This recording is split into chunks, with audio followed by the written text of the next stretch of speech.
ang buong puno ng angkan ni Dr. Jose Rizal.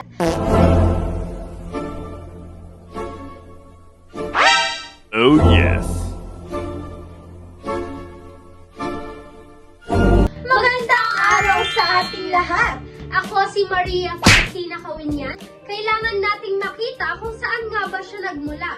Mula sa kanyang mga ninuno, mga lola't lolo, magulang hanggang sa kanyang mga kapatid. Ngayon dumako tayo sa panig ng kanyang ama na si Francisco Mercado Rizal. Ang great-great-grandparents ni Rizal ay si Domingo Lamillo at ang kanyang asawa ay si Ines de la Rosa. Ngayon ay pag-usapan naman natin sa panig ng kanyang ina. Ang great-great-grandparents ni Rizal ay si Eugenio Ursua at ang naging asawa niya ay si Benigna. Ang great-grandparents naman ni Rizal ay si Manuel de Quintos at ang kanyang asawa ay si Regina. Ngayon, pag-usapan naman natin sa panig ng kanyang ama ang kanyang great-grandparents na si Francisco Mercado at ang kanyang asawa ay si Cirilia Bernacha.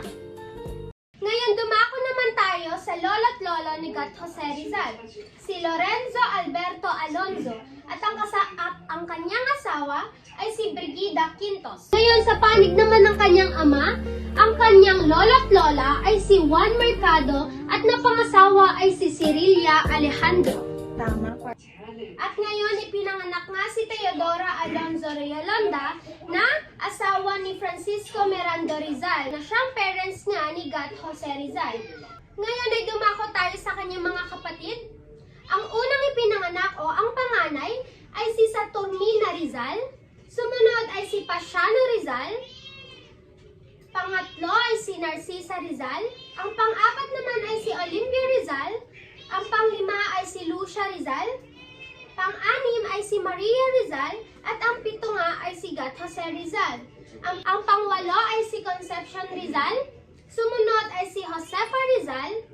Sumunod si Trinidad Rizal at ang kanilang bunso ay si Soledad Rizal. Pinaghalong dugo inchik, Kastila, Mestizo at tunay na Pilipino, Nabuo ang isang henyo, makabayan at simbolo ng kalayaan na si Dr. Jose Rizal. Ang kanyang angkan ay puno ng talino, sipag at tapang. na siya ring nagbigay sa kanyang lakas upang baguhin ang kasaysayan ng Pilipinas. Bachelor of Elementary Education. Hanggang sa susunod na kwento ng ating kasaysayan. Maraming salamat sa panonood!